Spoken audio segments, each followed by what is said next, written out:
प्रातः क्लास चल रहा था।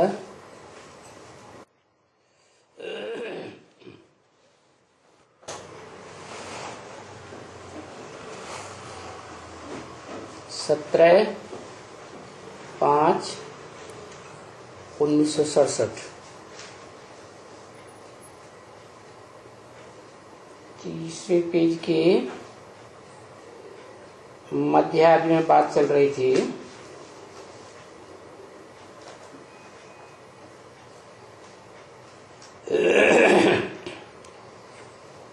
कि नई दुनिया की राजधानी तो स्थापन होती है, परंतु राजधानी में कौन सा वर्षा लेंगे?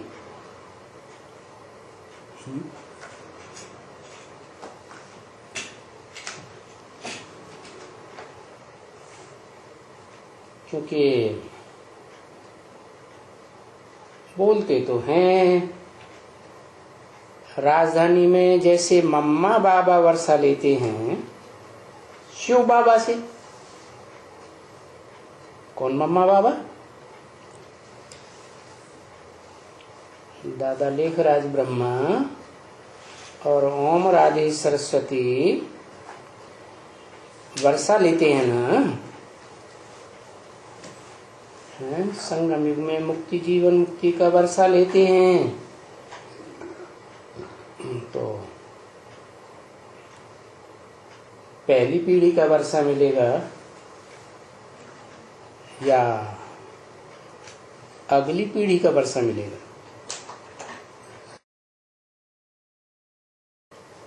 क्योंकि पहली पीढ़ी में तो वर्षा देने वाला आ गया। पहली पीढ़ी कौन सी है? पुरुषोत्तम संगम युग में जो स्वर्णिम राजधानी स्थापन होती है जिसमें शिव बाबा से वर्षा मिलता है। तो शिव बाबा से जो वर्षा मिलता है, शिव बाबा किसे कहा जाता है?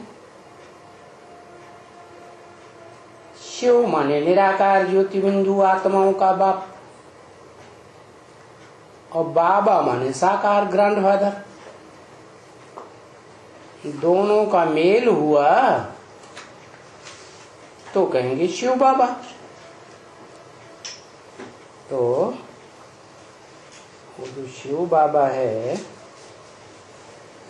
उसके बच्चे शिव बाबा। शिव माने परम पुरुष और बाबा माने शरीरधारी कि बिना शरीर के शरीरधारी। तो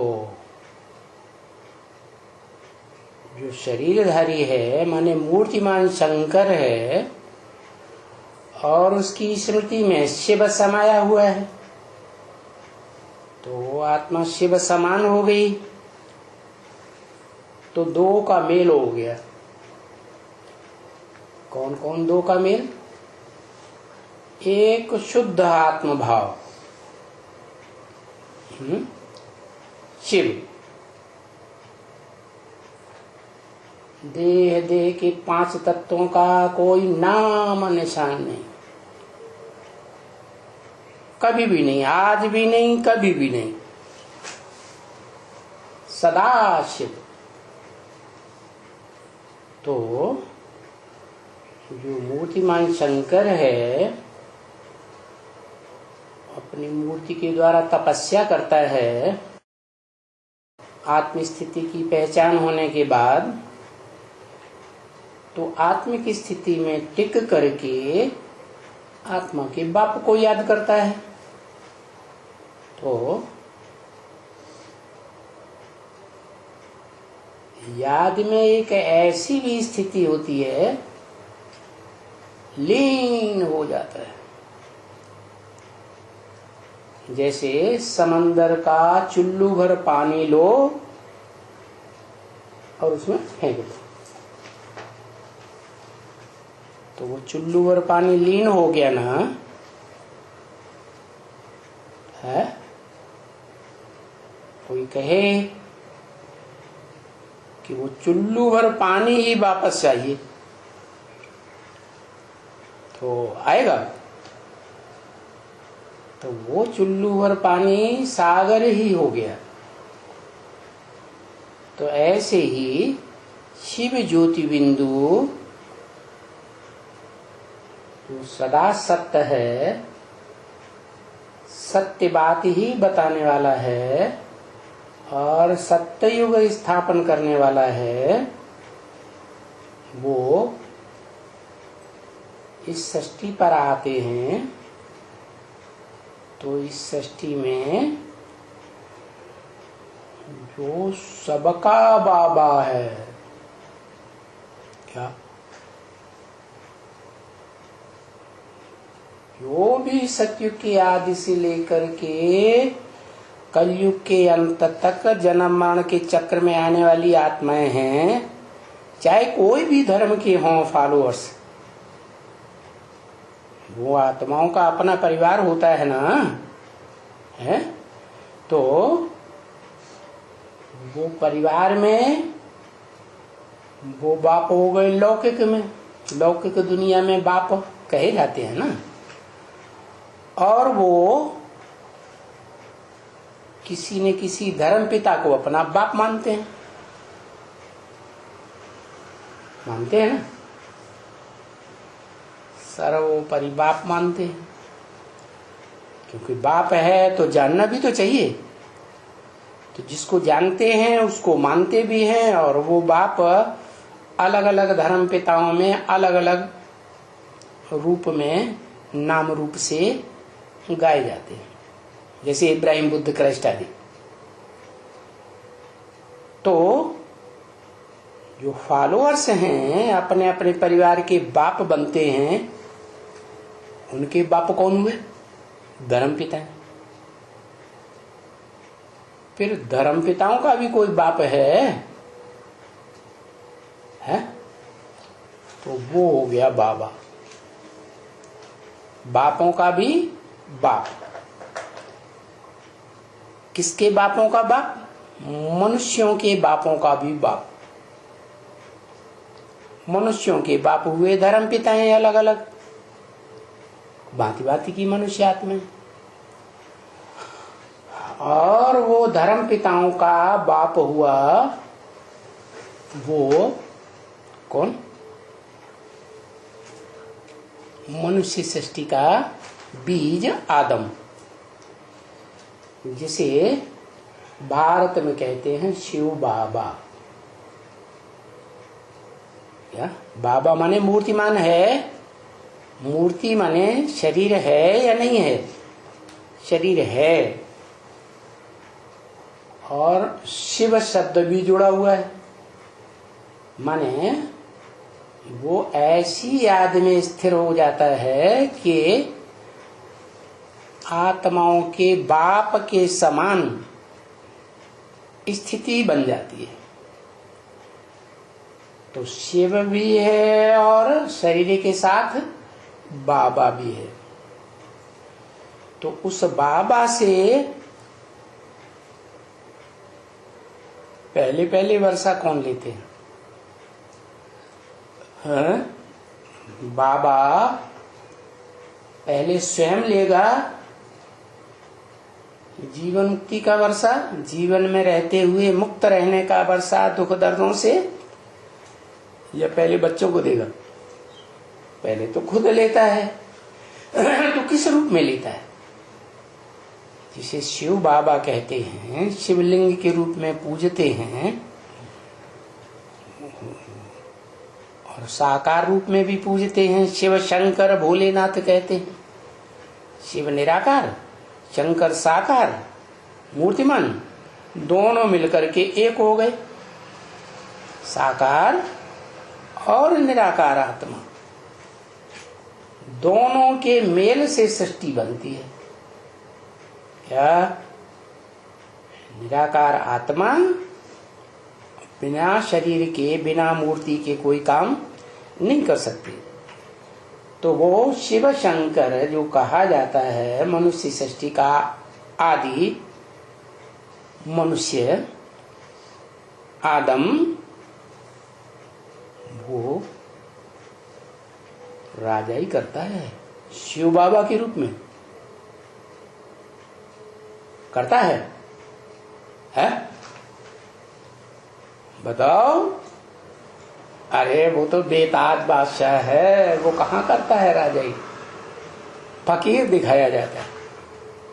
वो तो इस सृष्टि पर अच्छा राजा ही करता है। अच्छा, राजाओं को तो ताज होता है, जिम्मेवारी का ताज। उसके ऊपर कोई जिम्मेवारी है?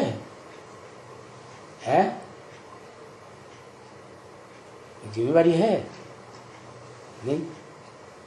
वो तो कहता है स्वतंत्र रहो और स्वतंत्र रहने दो, मेरे को भी स्वतंत्र रहने दो, मेरे पीछे मत पड़ो, मैं जैसे चलना चाहता हूं मुझे चलने दो, इंटरफियरेंस नहीं।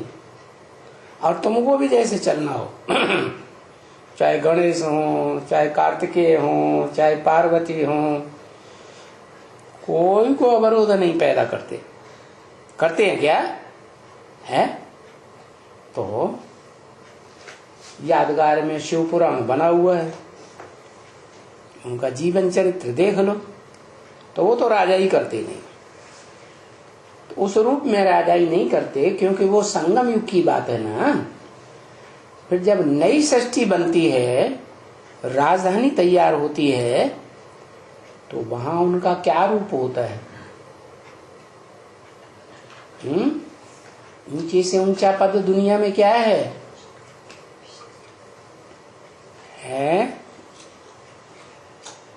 आदि नारायण, निवृत्ति मार्ग वाला है, अकेला है? अरे सृष्टि तो अकेले से चलती ही नहीं। क्या? लक्ष्मी नारायण का कंबाइंड रूप जिसे कहते हैं शास्त्रों में विष्णुपद। क्या कहते हैं? विष्णुपद। जो राजधानी तैयार होती है नई दुनिया की, आदि नारायण वाली पहली पीढ़ी नई सृष्टि की, उसमें विष्णुपद सबसे ऊंचा है। क्या? भले स्वर्ग की दुनिया तो है, स्वस्थिति में रहने वालों की दुनिया है, लेकिन उस स्वस्थिति में रहने वालों में आत्म स्थिति सबसे ज्यादा ऊंची किसकी? विष्णु की। विष्णुपद ही सबसे श्रेष्ठ है। तो जो विष्णु है वो स्वर्ग में देवताओं का मुखिया हो गया। ऐसे तो इंद्रदेव को मुखिया बताया जाता है, लेकिन इंद्रदेव के ऊपर भी कोई मुसीबत आती है तो क्या करते हैं? कहाँ जाते हैं? विष्णु जी के पास जाते हैं। जाते हैं ब्रह्मा के पास भी, लेकिन ब्रह्मा तो दाढ़ी मूंछ वाला भिखारी होगा, और दाढ़ी मूंछ वाला भी किसके पास जाता है? जो आराम से पड़ा हुआ है आत्मिक स्थिति की स्टेज में। क्या आराम से पड़ा कि नहीं? कि कोई परेशानी हो जाती है? नहीं। भले सांपों की सैया है तो बड़े आराम से पड़ा हुआ है, निडर होके। तो शिव बाबा का असली सात्विक रूप जो राजाई करता है, सबसे ऊंचा पद है संसार में विष्णु पद। ये नई दुनिया की पहली पीढ़ी हो गई। क्या? तो शिव बाबा से वर्षा कौन लेंगे? वो शिव बाबा का जो नई दुनिया का रूप है वो विष्णु पद है। उस विष्णु पद से कौन वर्षा लेगा? आदि नारायण से है। जो वर्षा लेगा वो सेकंड पीढ़ी हो गई है। संगम युग में उनको क्या कहते हैं? संगम युग में ब्राह्मणों के द्वारा जो रिहर्सल हो रही है उसमें क्या कहते हैं उनको? है तीनों लोकों में भी तीन पुरियां जो हैं, उन तीनों पुरियों में भी ब्रह्मा को किसके नीचे बैठा हुआ दिखाया है? विष्णु के नीचे। तो जो विष्णु पद है वो विष्णु पद ही वास्तव में शिव बाबा का अपर रूप है। नई दुनिया की पहली पीढ़ी में तो उनसे जैसे शूटिंग पीरियड में मम्मा बाबा वर्षा लेते हैं, तो वहां ब्रॉड ड्रामा में उनका क्या नाम होगा?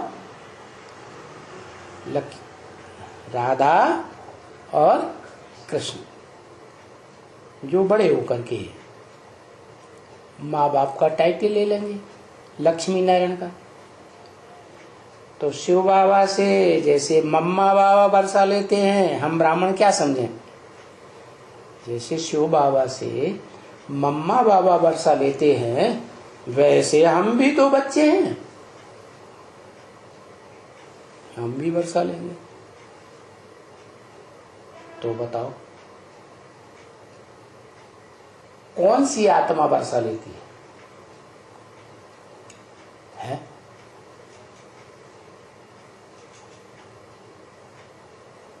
सतयुग की पहली पीढ़ी के तो शिव बाबा खुद ही विष्णु रूप में है? लक्ष्मी नारायण का कॉम्बिनेशन रूप, कंबाइंड रूप। उनके बच्चे हो गए राधा कृष्ण है? वो राधा कृष्ण वास्तव में देखें तो नई दुनिया की दूसरी पीढ़ी हुई ना। अब उनके बच्चे कौन होंगे? जो राधा कृष्ण की पीढ़ी के बाद आएंगे अगली पीढ़ी में, वो कौन होंगे? हाँ, जो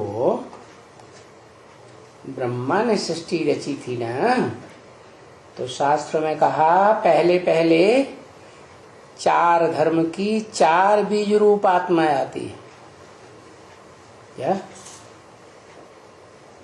देवता, इस्लामी, बौद्धि और क्रिश्चियन। तो ये चारों जो बीज रूप आत्माएं हैं वो संगम युग में बीज हैं। किसकी?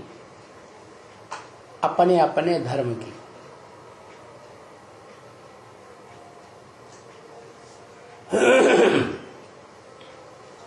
लेकिन जो 4 हैं उनमें एक तो है, क्या नाम दिया उसका?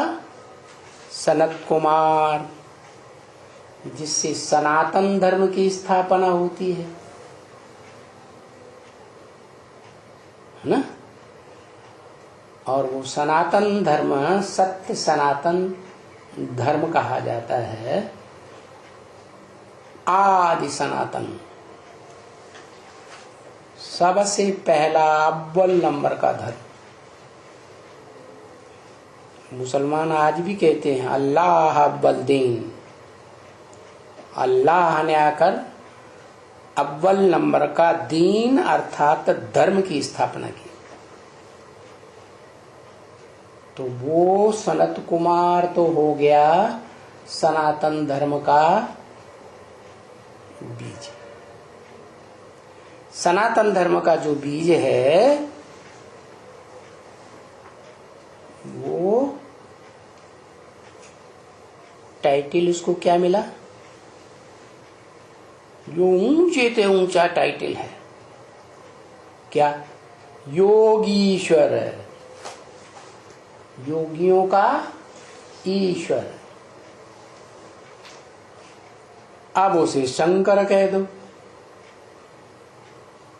शास्त्रों में शंकर को भी योगीश्वर बताया है, योगियों का ईश्वर। फिर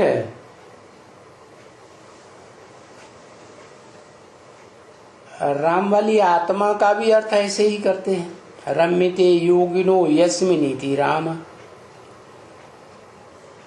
तो इससे साबित हुआ जैसे सतयुगी प्रिंस कृष्ण जो पूजा जाता है बच्चे के रूप में,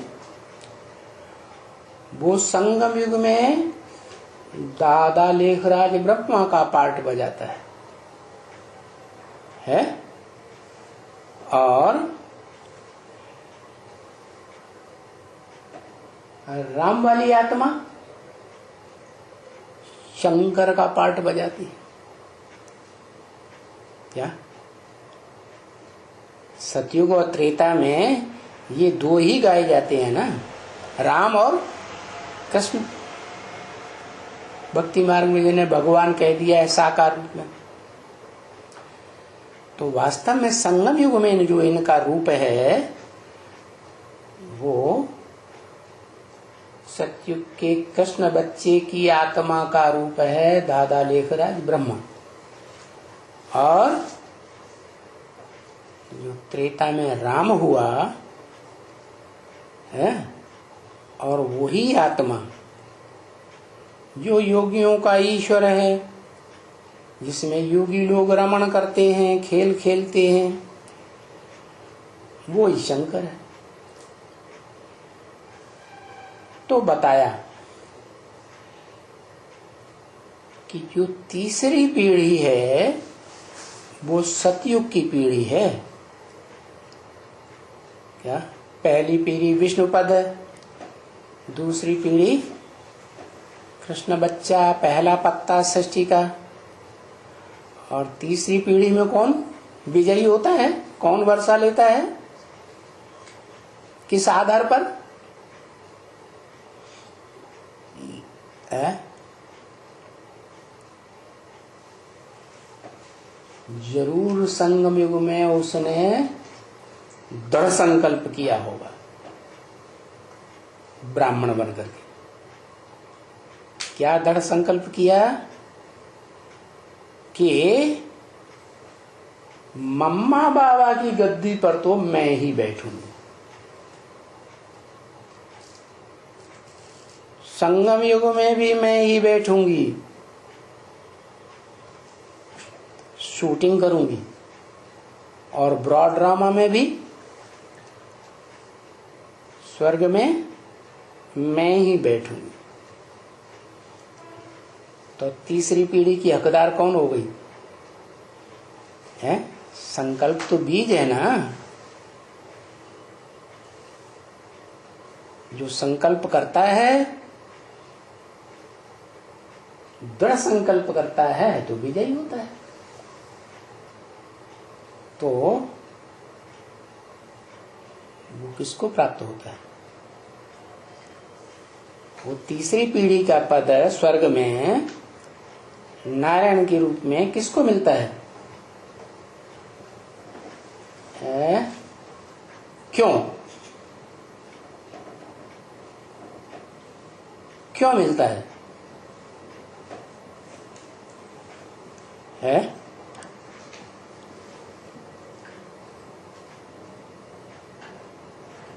हाँ,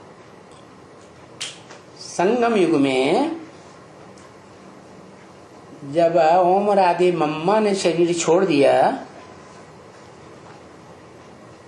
तो दादा लेखराज ब्रह्मा किसकी ज्यादा आव भगत करने लगे? पहले तो मम्मा की करते थे। मम्मा ने जब शरीर छोड़ दिया तो सबसे जास्ती ब्राह्मण परिवार में किसकी खातिरी होने लगी? कुमार का। तो इसे साबित हो गया कि ब्रह्मा बाबा ने, कोई भी बाप होता है तो सबसे जास्ती खातिरी परिवार में किसकी करता है? बड़े बच्चे की करता है। तो जो कुमार का दादी है, प्रकाश मणि जिनका नाम था, वो यहाँ संगम युग में भी काबिज हो गई। ब्रह्मा कुमारी ईश्वरीय विश्वविद्यालय में मुख्य प्रशासिका के रूप में। उससे पहले ये मुख्य प्रशासिका शब्द ही नहीं था। क्या? प्रमाणे प्रकृष्ट रूप से शासन माने शासन करने वाली। क्या? जो मम्मा बाबा हैं उनके द्वारा जब सारे भारत में ब्राह्मणों का पोषण होता था, तो प्यार से पोषण होता था। ये कोई बात में जबरदस्ती की जाती थी, प्यार से पोषण होता था, कोई भेदभाव नहीं था। है जैसे ही ब्रह्मा बाबा ने शरीर छोड़ा, मम्मा ने शरीर छोड़ा, किसके हाथ में सत्ता आ गई? ब्राह्मणों के संगठन की। कुमार का दादी प्रकाश मणि दादी के हाथ में आ गई। तो बताया मम्मा बाबा जैसे वर्षा लेते हैं शिव बाबा से, तैसे हम भी तो बच्चे हैं। तो पहले पहले ऐसे बच्चे कौन हुए? जो मम्मा बाबा के बाद जीवन मुक्ति का वर्षा लेने वाले। तो ब्राह्मणों की दुनिया में शूटिंग पीरियड में ब्रह्मा बाबा ने जिस भाई को विशेष प्रेफरेंस दिया जीवन भर, वो था विश्व किशोर। और कन्या माताओं के बीच मम्मा के शरीर छोड़ने के बाद जिसको सबसे जास्ती प्रेफरेंस दिया, मान मर्तबा दिया, वो थी कुमार का दादी प्रकाशमणि। तो और उनकी ये इच्छा भी थी, क्या? कि मैं मम्मा बाबा की तख्त नसीब बनूं, संगम युगी शूटिंग पीरियड में भी तो ब्रॉड ड्रामा में भी। तो हेवनली गॉडफादर जिसे कहा जाता है, हेवन की रचना करने वाला, तो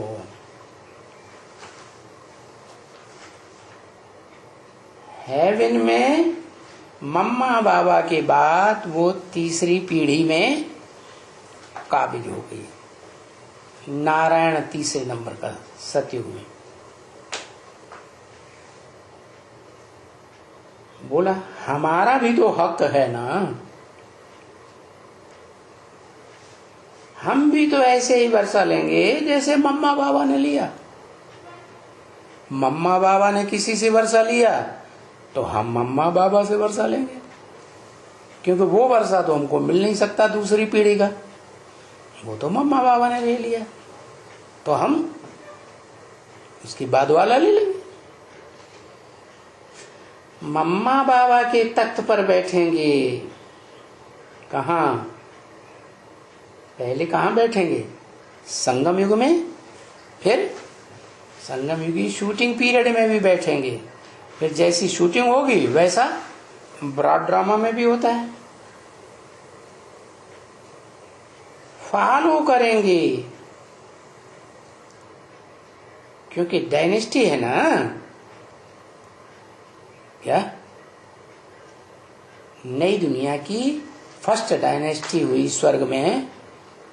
किसको कहते हैं? स्वर्ग डायनेस्टी क्या थी? हाँ, उस दुनिया में जो डायनेस्टी थी उसमें राजा कौन था? शुरुआत में स्वर्ग में पहली पीढ़ी में है दिखाने के लिए तो राजा था इंद्र, लेकिन कोई विपत्ति आती थी, और विपत्ति तो संगम युग की बात होती है। स्वर्ग में तो कोई विपत्ति की बात ही नहीं। तो किसका आधार लेता था, किसके पीछे भागता था? विष्णु के पीछे। तो मूल कंट्रोलर कौन हुआ? स्वर्ग में भी कौन हुआ? है विष्णु। तो विष्णु हुआ पहली पीढ़ी का मालिक है, और मम्मा बाबा वाली आत्मा राधा कृष्ण बच्चे के रूप में सतयुग की दूसरी पीढ़ी के मालिक, और कुमार का दादी हो गई तीसरी पीढ़ी के नारायण। तो बोला अच्छा है, मम्मा बाबा जैसी सर्विस भी करो। मम्मा बाबा ने पूरे ब्राह्मण परिवार को संभाला, तो क्या करो, तुम भी वैसी सर्विस करो, संभालो, जिम्मेवारी उठाओ। बोला ना, अव्यक्तवाणी में बोला ना, ऐसे ना समझो कि दीदी दादी जिम्मेवार हैं, हम तो जिम्मेवार नहीं है पूरे परिवार में, ब्राह्मण परिवार में नफा नुकसान की। अव्यक्त बाप दादा ने बोला क्या, ऐसे नहीं समझना है कि मम्मा बाबा जिम्मेवार हैं, नहीं, या दीदी दादी जिम्मेवार हैं, नहीं, जो जितनी जिम्मेवारी उठाएगा वो उतना बड़ा जिम्मेवार राजा बनेगा। तो सर्विस करो, ज्यादा से ज्यादा सर्विस की, सेवा की जिम्मेवारी उठाओ। जैसे मम्मा बाबा करते हैं मुरली चलाते हैं, है? तो मम्मा बाबा की जो मुरली है उससे सारा ब्राह्मण परिवार खुश होता है ना।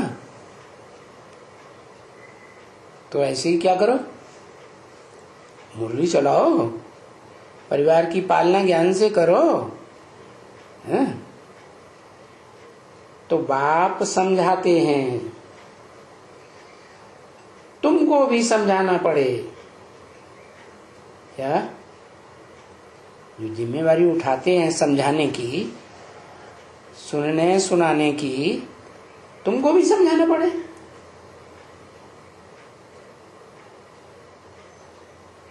सत्यनारायण की कथा तो सुनानी पड़े ना। तो अव्वल नंबर का सत्यनारायण कौन हुआ सत्य युग में? आदि नारायण। आदि नारायणी कॉम्बिनेशन उनका हुआ विष्णु रूप। तो उनकी कथा तो सुनानी पड़े ना क्या?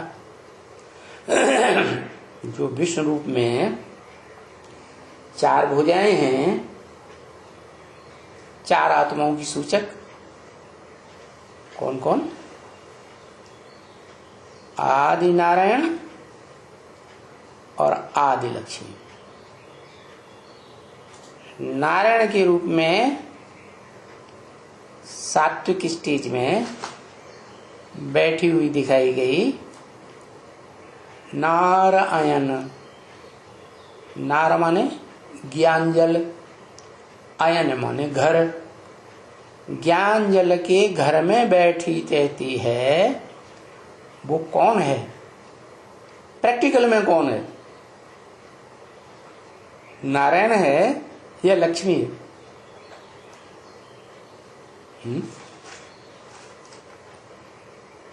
प्रैक्टिकल रूप कौन है? नारायण।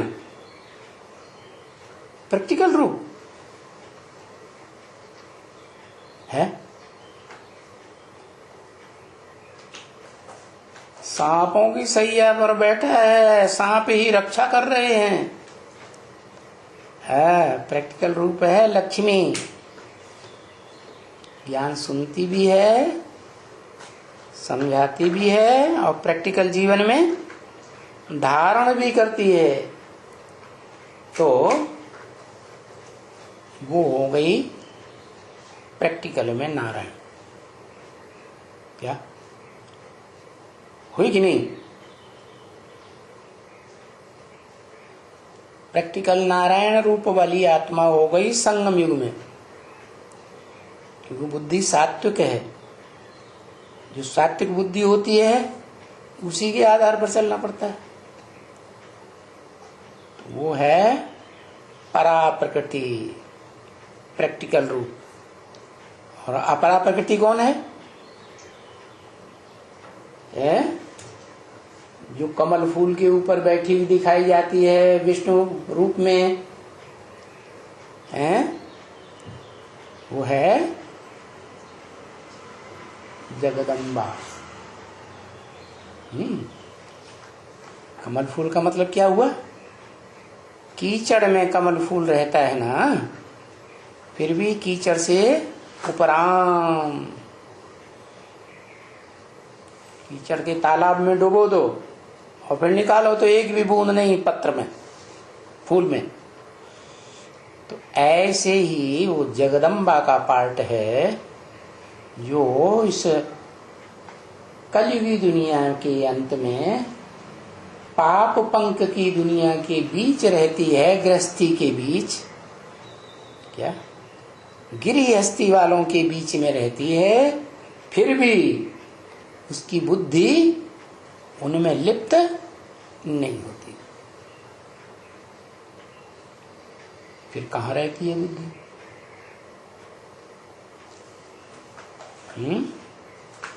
बुद्धि मन बुद्धि तो कहीं ना कहीं लगेगी ना। तो मन बुद्धि का लगाव फिर कहाँ रहता है? कौन बाप? बाप तो दो है। हाँ, जो मूर्तिमान शंकर कहा जाता है, साकार मनुष्य सृष्टि का बीज रूप बाप। क्या जगत पिता है ना, तो जगत पिता के साथ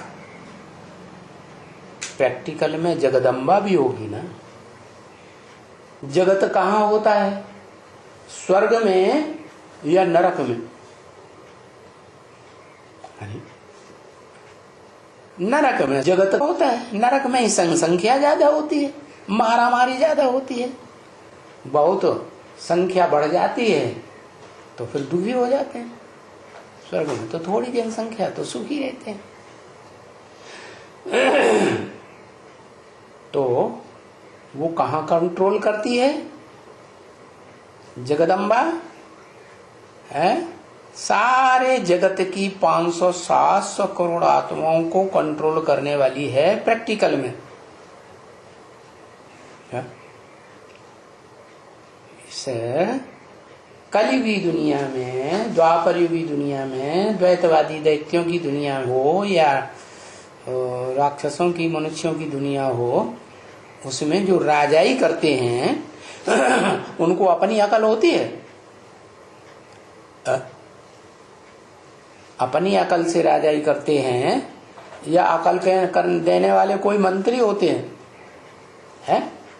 ऐसे ही वो जगदम्बा को सात्विक अकल, बुद्धि देने वाली, मत देने वाली कौन आत्मा है?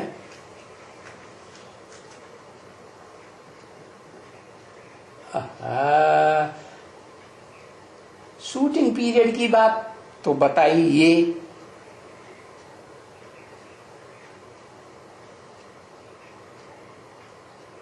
जगदम्बा जो महाकाली का रूप धारण करती है,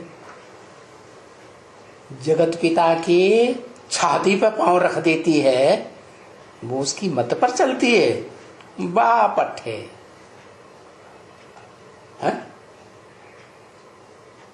छाती पर पांव रख दे, वो उसकी मत पर चलती है?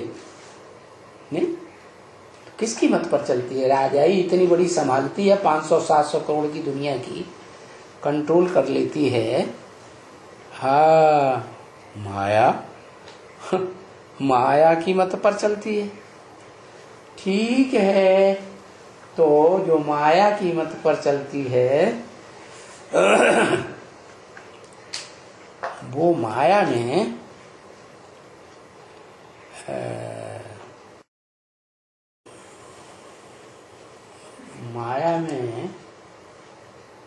जो क्या नाम संबंध है बाप के साथ, वो कौन सा है?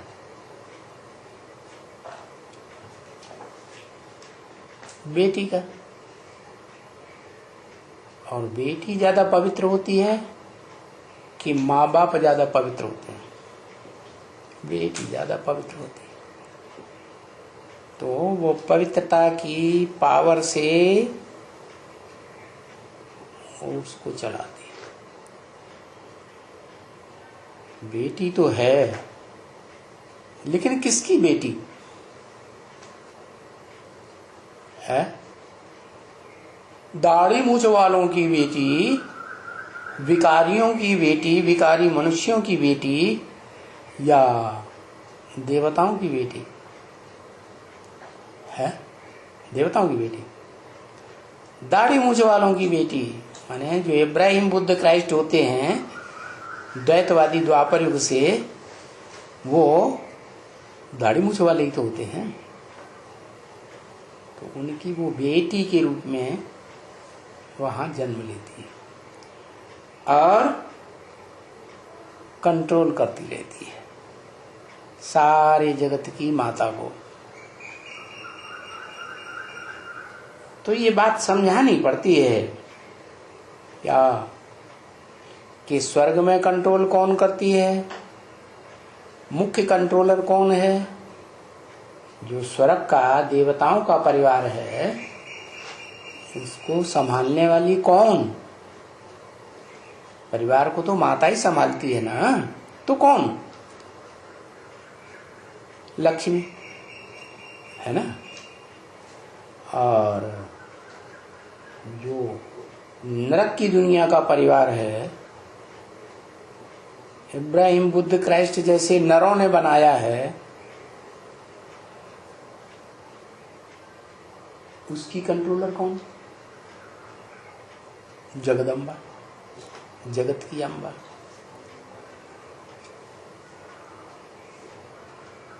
तो जगदम्बा को जगत पिता कंट्रोल नहीं करता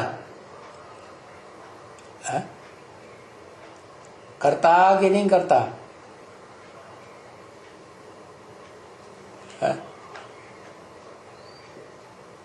नारायण कंट्रोल करता है। वहां नरक की दुनिया में नारायण कहां से आ गया है?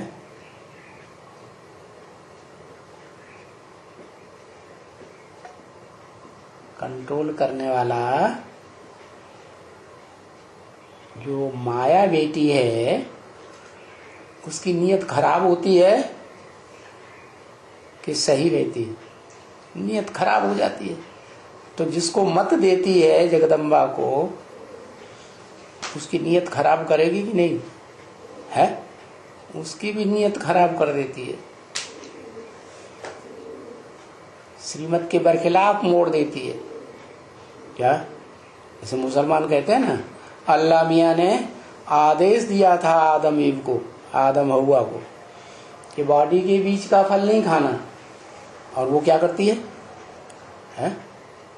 माया बेटी उसे मोड़ देती है, बरगरा लेती है। और वो जो हव्वा या ईव है, वो किसको बरगला देता है? आदम को। तो ऊपर से जो आने वाली आत्माएं हैं द्वापर युग में, वो तो सात्विक आत्माएं, पावरफुल आत्माएं आती हैं। और जो आदम है, वो नई आत्मा ऊपर से उतरी या पुरानी आत्मा जन्म जन्मांतर से सुख भोगते भोगते कमजोर होती हुई आई है? नीचे आई ना, तो वो उनके प्रभाव में आती रहती है। इनके धर्म पिताओं के प्रभाव में आती रहती है। उसके पीछे और जो आत्माएं हैं पिता के पीछे, वो ज्यादा प्रभाव में आती हैं और वो कम प्रभाव में आता है, लेकिन आता तो जरूर है ना। और प्रभाव से प्रभावित होते होते नरक की दुनिया में द्वापर कलयुग में जन्म लेते लेते अंत में जाकर के बिल्कुल संग के रंग में आते आते तामसी बन जाता है।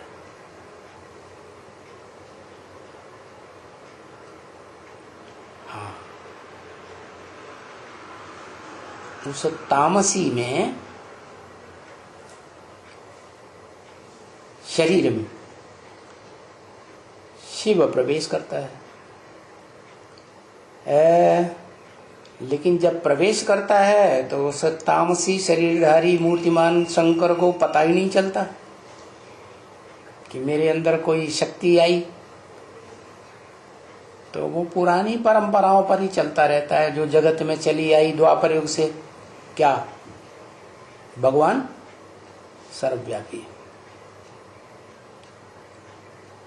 तो वो सर्वव्यापी वाली बात बुद्धि में रहती है, तो वो आत्मा सो परमात्मा अपने कोई भगवान शिव हम बन के ऐसी भावना बन जाती है। तो ये कथा बताई कि सृष्टि के आदि में कैसे सतो प्रधान होती है और इस सृष्टि के अंत में कलयुग अंत में आकर के कल्पांत काल में कैसे तामसी बन जाती है। तो ये कथा सुनानी पड़े नारायण वाली आत्मा की 84 जन्मों की कथा बतानी पड़े। सच्ची सच्ची सत्य नर से नारायण बनने की कथा बतानी पड़े। क्या? नर जो इस दुनिया को रौरव नरक बनाता है, वो नर कौन हुआ? जो इस दुनिया को सबसे जास्ती नरक बनाता है। वो नर कौन हुआ? जो इस दुनिया को नरक बनाने की शुरुआत भी करता है। क्या? और फिर अति करके अंत भी कर देता है। वो आदम वाली आत्मा जब अति की तमो प्रधान बनती है, शंकर के रूप में क्या कर देती है? सारे संसार का संहार कर देती है। तो जब संहार करती है तो सारे प्राणी मात्र दुखी हो जाते हैं या सुखी हो जाते हैं? नंबरवार दुखी हो जाते हैं। तो देखो, जो 100% सत्य आत्मा है, सत्य गुण ही है, उसमें दूसरा गुण कोई रजोगुण तमोगुण है ही नहीं। वो कौन? शिव। वो प्रवेश करता है तो उसे नर से नारायण बनाता है। नई सृष्टि का आदि नारायण है। और वो जो सारी सृष्टि का पिता है मनुष्य रूप में बाप, वो उस ब्रॉड ड्रामा में बच्चों के संग के रंग में आते आते कलयुग के अंत तक एकदम तमो प्रधान भावनाहीन बन जाता है। तो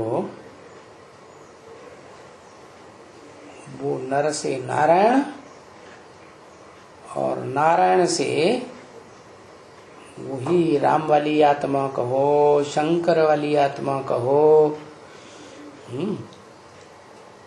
अर्जुन वाली आत्मा कहो, वो कलयुग के अंत में कल्पांत काल में आकर के क्या बन जाती है? दुनिया का नरक बनाने वाली आत्माओं में अव्वल नंबर नर बन जाती है। जो राम था, योगियों का ईश्वर राम, जिसमें रमण करते थे योगी लोग, क्या अखाड़े में पहलवान लगते हैं ना, लड़ते हैं ना, तो खेल खेलते हैं कि लड़ते हैं? खेल खेलते हैं। तो उस्ताद से खेल खेलते हैं, जैसे ऐसे ही जो योगी जन हैं वो योग में रह करके राम वाली आत्मा उस्ताद के साथ खेल खेलते हैं, खूब प्रसन्न होते हैं। ऐसा सुख कभी न मिलता है न मिलेगा इस सृष्टि में। इसलिए उसको कहते हैं अतीन्द्रिय सुख।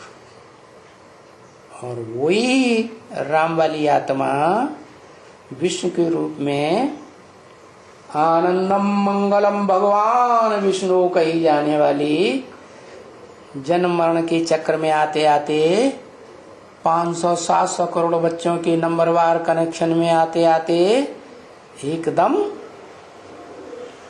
आनंदमय बन जाती है कि बहुत बहुत दुखी हो जाती है और बहुत दुखी कर देती। इसलिए किसी कवि ने गाया है, कलयुग के अंत में भी कवि में भावना होती है ना, आत्मा में भावना होती है या देह में, 5 तत्वों वाली में? विनाशी देह में तो भावना नहीं होती। तो वो कवि, उसने उसकी स्थिति का वर्णन किया है विनाश काल में, जब सारी सृष्टि में जलमयी हो जाती है और वो पहाड़ के शिखर पर जाकर किसी कंदरा में बैठा हुआ ये जल प्रलय देखता है तो बड़ा दुखी होता है। हिमगिर के उत्तुंग शिखर पर बैठ शिला की शीतल छां, एक पुरुष भीगे नयनों से देख रहा था प्रबल प्रवाह। क्या डर गया था? प्रबल प्रवाह को देखकर डर गया? नहीं।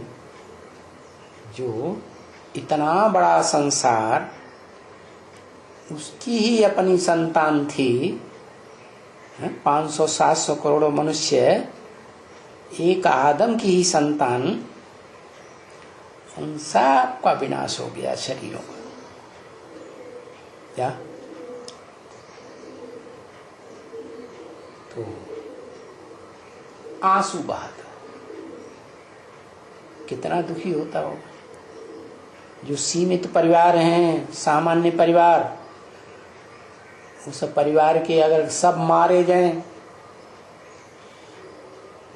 जैसे मैनपुरी में एक बार डकैतों ने 35 लोगों के परिवार को मार दिया,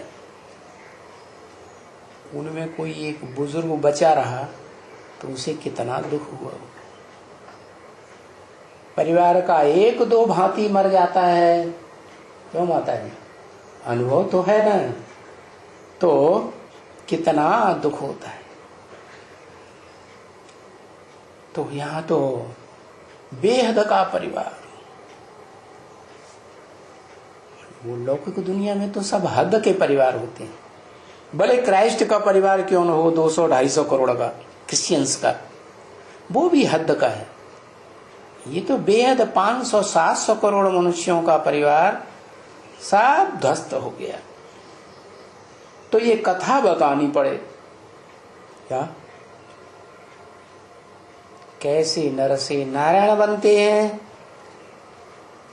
ऊंचते ऊंच देवता बनते हैं, और कैसे नीचते नीच दैत्य राक्षस बन जाते हैं। राम ही क्या बन जाता? रावण बन जाता है।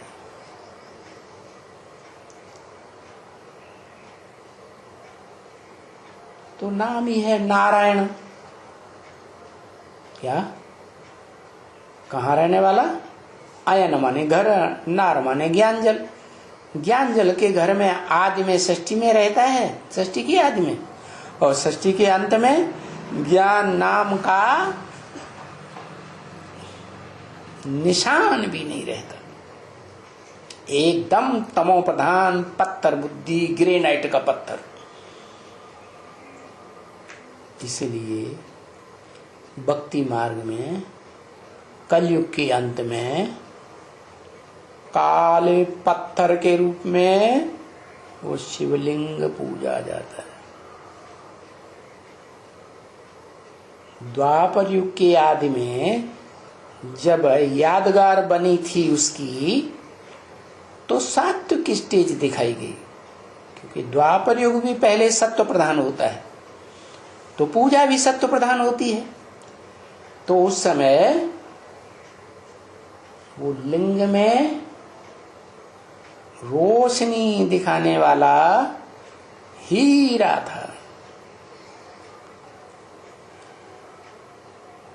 आत्मिक स्थिति की यादगार, और सिर्फ आत्मिक स्थिति की यादगार नहीं,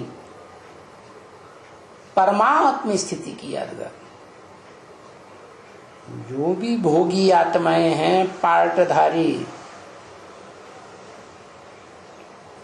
मनुष्य सृष्टि में, उन सब आत्माओं के बीच में कैसी, भोगी आत्माओं के बीच में आत्मिक स्थिति वाली, भोग विलास का, विषय भोगों का उस आत्मा में नाम निशान नहीं रहता। 100% योगी।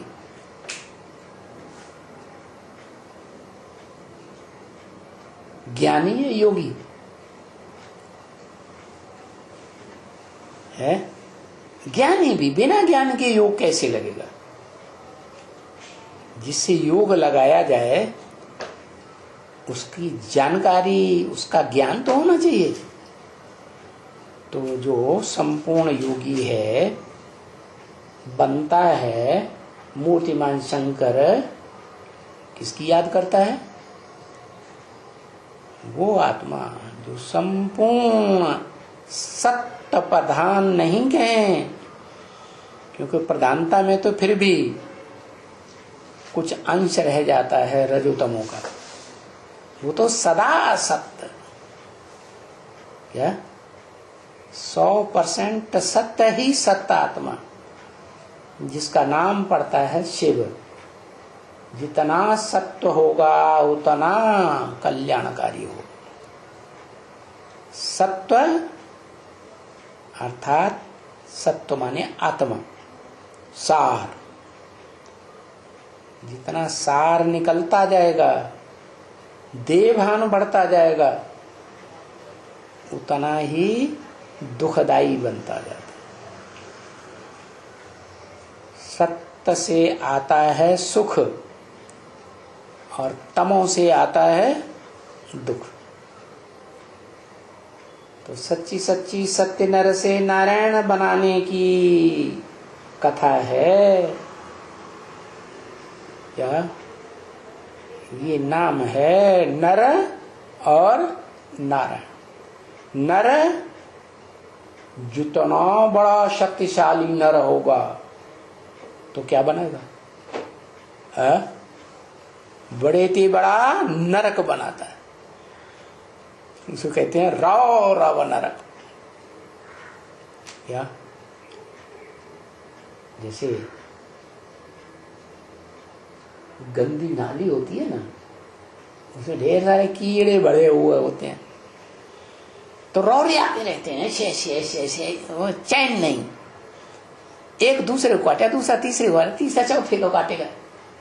ऐसे ही जब कल्पांत काल में चतुर्थ विश्व युद्ध में महाविनाश होता है, तो एक एटम बम फोड़ेगा, फिर दूसरा एटम बम छोड़ेगा, वो तीसरा एटम बम छोड़ेगा, फिर चौथा एटम छोड़ेगा, वो उनके ऊपर छोड़ेगा, वो उनके ऊपर छोड़ेगा। बाप रे, देश के देश बर्बाद होते रहते हैं। कितना भय पैदा हो जाता होगा, है?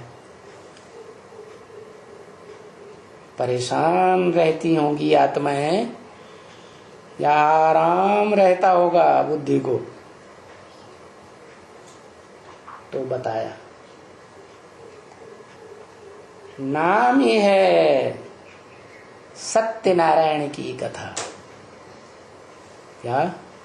षष्ठी की आदि में सत्यनारायण का सात्विक रूप विष्णुपद, और जब वही विष्णुपद वाली आत्मा नारायण की जन्म लेते लेते अंतिम जन्म में आती है 84वें जन्म में, तो उसमें शिव प्रवेश करते हैं। क्या करते हैं या नहीं? प्रवेश करते हैं तो सात्विक बन जाती है क्या? है? सात्विक नहीं बनती, उसे पता ही नहीं चलता कि मेरे अंदर ऊंचे से ऊंची शक्ति आई। वही दुनिया में जो सब धर्मों में तामसी ज्ञान चलता है, परमात्मा सर्वव्यापी है, वही बात वो अंदर में बैठी रहती है आदम को, तो वो उसी भनक में रहता है, मैं ही शिव हूं। या शिव के संग के रंग से सारी सृष्टि का कल्याण हो। तो झूठा हुआ या सच्चा हुआ? सत्य हुआ या तामसी हुआ? ये तो तामसी बात हो गई। तो तामस और सत्य दोनों का एक ही शरीर में मेल हुआ ना।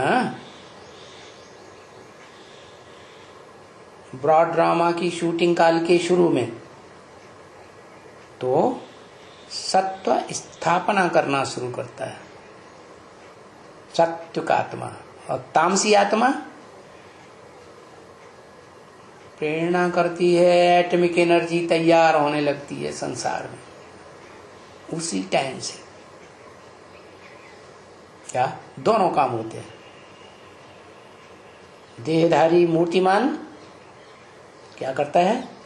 बीज बोता है विनाश का, और अमूर्त शिव क्या करता है? स्थापना का बीज बाता है नई दुनिया का।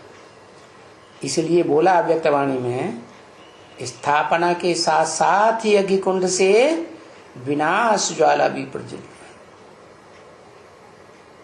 और विनाश होता ही है विचार से। क्या?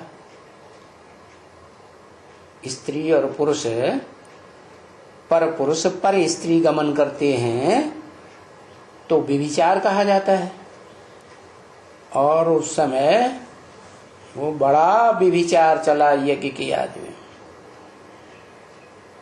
क्या? तो उसका अंत क्या होगा? स्वयं का भी विनाश, और जो ओम मंडली नाम का है ब्राह्मणों की संस्था बनी उसका भी विनाश हो गया। ओम। हाँ बोलो, अरे बोलो, जोर से बोलो उधर। आज लास्ट में जो पॉइंट बोला, यज्ञ के आदि में दुनिया में जो चलती आ रही है सर्वव्यापी की बात। हाँ। आदि में सेवक राम को मालूम नहीं पड़ा कि शिव बोला है ना, मैं कब आता हूँ कब चला जाता हूँ, किसी को पता थोड़ी चलता है। इसे ब्रह्मा को पता चलता है ना, आदि ब्रह्मा को पता चलता है ना, आदि ब्रह्मा को पता चलता है। हाँ, तो उस समय धोबी घाट, हाँ, धोबी घाट में जो पाठ चला, हाँ, वो परमात्मा सर्वव्यापी के हिसाब से उन्होंने पाठ बजाया। तो फिर ये विचार किया, या वास्तव में भावना ये थी कि जो ऊंचते ऊंच शिव है आत्माओं का बाप, उसके द्वारा ये कार्य चल रहा है। भावना क्या बैठी? उनको तो मालूम ही नहीं हुआ। तो फिर तो गलत हो गया ना, भावना तो सही नहीं है ना। मनुष्य भगवान हो सकता है क्या? मनुष्य जिसका मन चंचल है, मननाथ मनुष्य जो मन का उपयोग करता है, सोच विचार करता है, वो भगवान हो सकता है? नहीं हो सकता। नहीं। तो मनुष्य था, यज्ञ के याद में ब्रह्मा बाबा का भागीदार सेवक राम, या देवता था, या वास्तव में भगवान था। फिर जैसी भावना थी, गलत भावना थी तो गलत ही रिजल्ट निकलेगा। पूरा ब्राह्मण परिवार का भी विनाश हो गया और अपना भी। आत्मा का तो विनाश नहीं होता, शरीर का विनाश हो गया।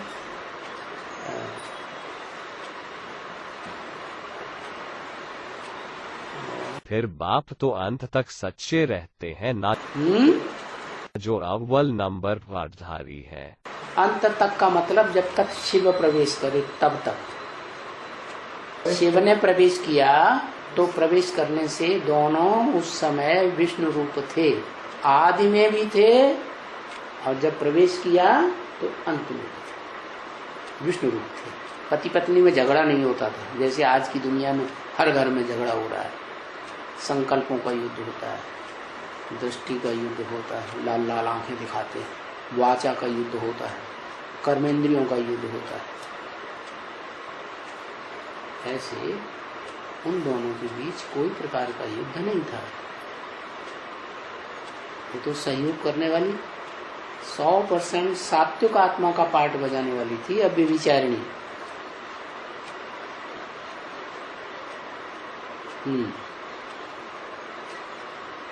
ये बताया ना कि अंत में आदम वाली आत्मा में ज्ञान नाम की कोई निशानी नहीं बचती है। राम ही रावण बन जाता है और सारी सृष्टि का विनाश करने के निमित्त बन जाता है। तो इतना तमो प्रधान वास्तव में हो जाता है या ऐसे ही? झूठा तमो प्रधान भी होता है। नहीं, नारियल का पाठ। अरे रिहर्सल है तो रिहर्सल में जब तक आखिरी संपूर्ण रिहर्सल न हो जाए तब तक ब्रॉड ड्रामा शुरू होगा। तो रिहर्सल होगी तो पहले सात्विक, बाद में तामसी। दुनिया की हर रिहर्सल भी सात्विक से तामसी। रिहर्सल भी 4 अवस्थाओं से गुजरेगी या नहीं गुजरेगी? गुजरेगी।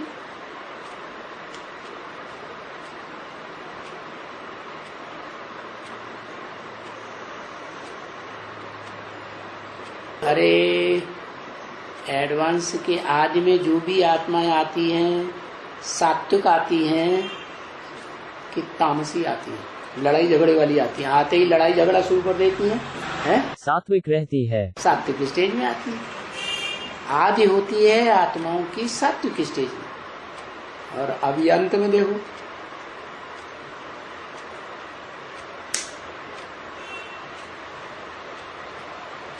झगड़ा ही झगड़ा। चाहे वो बीज रूप आत्माओं की दुनिया हो, चाहे षष्ठी वृक्ष की जड़ों के रूप में आधारभूत आत्माओं की दुनिया हो, चाहे बाहर की 500-700 करोड़ की दुनिया, सबका यही है। पहले सतो प्रधान पार्ट बजाती है आत्माएं, जन्म लेते लेते जन्म जन्मांतर अंत में तामसी पार्ट बजाती।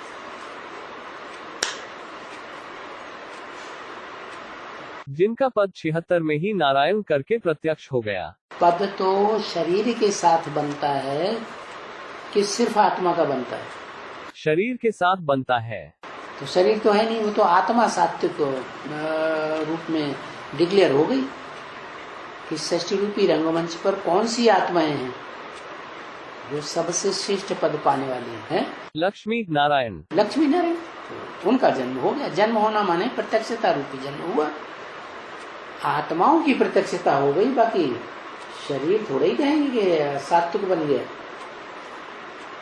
तो शरीर तामसी था या सात्विक हो गया था? तामसी। तामसी था। और एक बात है, संगम युगी स्वर्ग का पाठ चलता है। कब? संगम युग में ही चलता है। कब? लास्ट में। लास्ट में कब? कंप्लीट कब होता है? 2028 के बाद। 28 में कंप्लीट हो जाता है? 2028 के आसपास है। 2028 के आसपास शुरुआत होती है। आसपास कंप्लीट हो जाता है। फिर दुनिया में जो 28 के बाद स्वर्ग की स्टेज में अनुभव करते हैं, उनका शरीर नहीं छूटेगा, है? छूटेगा। फिर शरीर है तो कर्मेंद्रियां भी हैं, कर्मेंद्रियां हैं, ज्ञानेंद्रियां हैं, तो उनको कंट्रोल करने वाला मन भी है।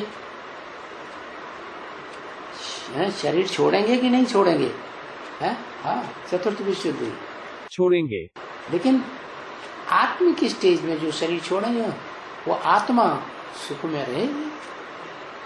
वो उनके शरीर का ध्वंस एटॉमिक एनर्जी से नहीं होगा।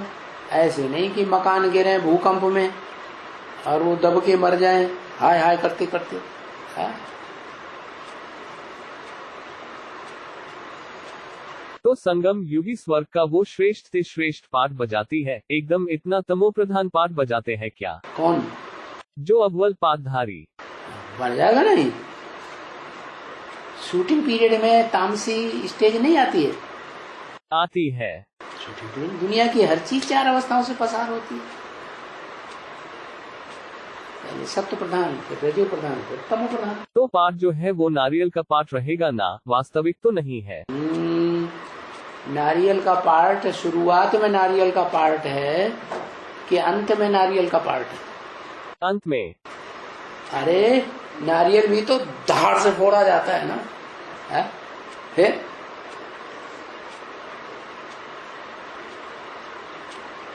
फोड़ा जाता है ना तो क्या होता है?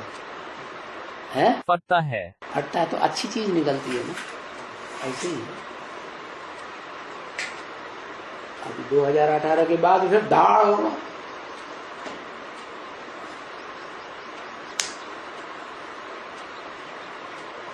आखिरी स्टेज का परमात्मा प्रत्यक्षता बम फटेगा।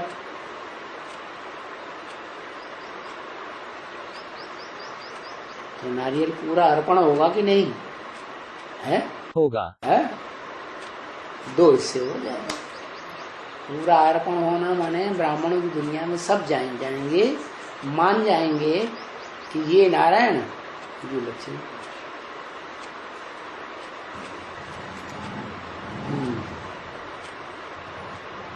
आज ये बताया ना कि जगदम्बा जो है वो क्या मतलब माया की ही मत पर चलते हैं ना। अंत तक माया की मत पर चलती है। ये बताया न कि तमो प्रधान में अपनी अकल तो नहीं होती है। हाँ, मंत्रणा देने वाले मंत्रियों का सहारा। माया बेटी है ना, मतलब माया की ही मत पर चले ना। हाँ। और माया जानबूझकर उनको उल्टा रास्ता ही बताएगी। आजकल के मंत्री नहीं उल्टा रास्ता चला रहे हैं। चलो, मोदी अच्छे स्वभाव के हो सकते हैं, अटल बिहारी अच्छे स्वभाव के हो सकते हैं, बाकी उनके सहयोगी कैसे थे? भ्रष्टाचारी निकले कि नहीं? उनके भ्रष्टाचार डिक्लेयर हुए दुनिया में कि नहीं हुए? ऐसे ही यहाँ भी। मतलब जगदम्बा है वो पाठ तो अच्छा बजाती है, लेकिन उनको मंत्रणा देने वाले सब ऐसे ही निकलेंगे। देने वाले ऐसे ही निकलेंगे तो राजा बेवकूफ नहीं बनेगा। तो इसलिए जब मंत्रणा देने वाले गलत मंत्रणा दे रहे हैं तो राजा कैसा बनेगा? गए फिर वही निमित्त बनती है ना पतन का। मनुष्य मत से दुर्गति, श्री मत से सदगति। सदगति वो पहचानती ही नहीं है। किसको? श्रेष्ठ ते श्रेष्ठ पाठधारी ब्राह्मणों की दुनिया में कौन ब्राह्मण है? जगदम्बा नहीं पहचानती है। कौन है अव्वल नंबर का ब्राह्मण? जगत पिता को नहीं पहचानती है क्या? जगत पिता, जगत पिता की आत्मा को पहचानती है? शरीर याद आता है कि आत्मा याद आती है? शरीर याद आता है। फिर शरीर से सुख लिया है तो शरीर याद आता है। आत्मा तो श्रेष्ठ मानती है ब्रह्मा बाबा भी। कृष्ण कन्हैया लाल की जय। अम्मा किसके पीछे भागेगी? है बच्चे के पीछे। बच्चे के पीछे भागेगी। तो ऐसे गलत मंत्रणा के कारण ही शंकर के छाती के ऊपर पांव रखती है क्या? और क्या, बुद्धि माया से प्रभावित है। फिर ये जो राज करेगा खालसा वो पहले होगा या संगम युगी स्वर्ग पहले होगा? राज करेगा खालसा वो 500 करोड़ के ऊपर राज करेगा। स्वर्ग में थोड़े होंगे कि ये 500 करोड़ होंगे? थोड़े होंगे। है? पहले थोड़ों का संगम युगी पाठ चलेगा क्या? क्या? हाँ, महालक्ष्मी का पाठ पहले होगा या राज करेगा खालसा का पाठ? महालक्ष्मी का मतलब जगदम्बा जो तामसी है पाठ बजाने वाली, और जो छोटी माँ है लक्ष्मी सात्विक पाठ बजाने वाली, भावना वाली, आत्मिक स्थिति में रहने वाली, वो दोनों का मेल होके स्वभाव संस्कारों का एक हो जाएंगे। तो वो पहले होगा या राज करेगा खालसा पहले? अरे राज करेगा खालसा किसके ऊपर राज करेगा? नरक के ऊपर या स्वर्ग के ऊपर? नर्क के ऊपर। फिर प्रश्न कहाँ पैदा होता है? स्वर्ग से भी पहले क्या था? नर्क। नरक। मतलब राज करेगा खालसा होने के बाद वो लक्ष्मी के साथ कंबाइन होकर रहेगी। जब थक जाएगी, हार जाएगी, तो स्वीकार करेगी। तो मजबूरी का नाम महात्मा गांधी। क्या करें, कोई किनारा न रहा, कोई सहारा न रहा। हम किसी के न हुए, कोई हमारा न रहा। दुनिया में ये जो नारकीय बच्चे हैं, दूसरे धर्मों को फॉलो करने वाले, देहधारी धर्म पिताओं को फॉलो करने वाले, वो अम्मा को मानते हैं क्या? नहीं मानते। अम्मा को मानते हैं या रसिया में क्या लगा पड़ा? रसिया में शादियां होती हैं तो जिंदगी भर साथ में रहते हैं क्या? क्या करते हैं वहां? कैसे चलती है जिंदगी? पता नहीं, मोबाइल से पता लगाओ कैसे चलती है जिंदगी है? डाइवोर्स लेकर। डाइवोर्स की अति हो जाती है ना। डाइवोर्स की अति क्या है? वहां तो सारी संपत्ति न पति की है न पत्नी की है। किसकी है? हैं? सरकार की, राष्ट्र की संपत्ति है सारी। बच्चा पैदा हो, किसकी संपत्ति है बच्चा? है? अभी तो वो जब था तब, अब तो बेकार हो गए, अब तो और डिवाइड हो गए। अब तो सब तरह के हैं। अब तो महाशक्ति अमेरिका हो गई। United we stand, divided we fall. फिर भी वो तो अलग अलग राज्यों में बट गया ना। तो कोई राज्य तो ऐसा होगा जहां सारी संपत्ति जो है राष्ट्र की मानते होंगे। बच्चा भी राष्ट्र का तो बच्ची भी राष्ट्र की है। पता नहीं तो पता लगाओ। मोबाइल हाथ में आ गया तो कहते हैं दुनिया मेरी मुट्ठी में। लगाओ पता। रशिया के सभी देशों में एक ही जैसा चल रहा है, या जैसे भारत में नास्तिकवाद बढ़ता चला जा रहा है। अभी तो आर्य समाजियों का प्रभाव था। कम से कम निराकार को तो भगवान तो मानते थे। अब तो बिल्कुल ही नास्तिकवाद आता जा रहा है। निराकार भी भगवान नहीं, साकार भी भगवान नहीं। भगवान नाम की चीज नहीं, नाम निशान नहीं, स्वर्ग का नाम निशान नहीं, आत्मा का नाम निशान नहीं। जिस देश में ऐसी व्यवस्था होगी कि बच्चा पैदा हुआ वो भी राष्ट्र का, राष्ट्र संभालेगा, तो ले जा करके वो उसे शिशु गृह में डाल, क्या जहाँ बच्चा पैदाइश होता है क्या कहते हैं उसको, नर्सिंग होम में डाल देते हैं। थोड़ा बड़ा हुआ, नर्सिंग होम में से निकाल करके शिशु गृह में डाल दिया। केजी फेजी पढ़ो, वहां से निकाला प्राइमरी स्कूल में डाल दिया, वहां से निकाला ऊंची क्लासेस में डाल दिया, फिर वहां से निकाला ट्रेनिंग स्कूल में डाल दिया, फिर वहां से निकाला नौकरी में डाल दिया। देश की सेवा करो। अब उस बच्चे को अपनी अम्मा का पता है? वो परिवार के साथ रहते नहीं है। पता लगाओ ना। हम जिस देश की बात कर रहे हैं उसकी बात करो। सारी संपत्ति राष्ट्र की, किसी की इंडिविजुअल संपत्ति नहीं। इंडिविजुअल कोई संपत्ति किसी की नहीं। जो बच्चा पैदा हुआ उसको अपनी अम्मा का पता रहेगा? है? बच्चा 16-17 साल का हुआ और अम्मा 32 साल की है, बहुत सुंदर है, कनेक्शन में आ गई कहीं ऑफिस में, तो क्या हाल होगा? अम्मा को जानता है? जानता है? नहीं जानता है। चलो है तो पूछो, नहीं है तो बंद करो।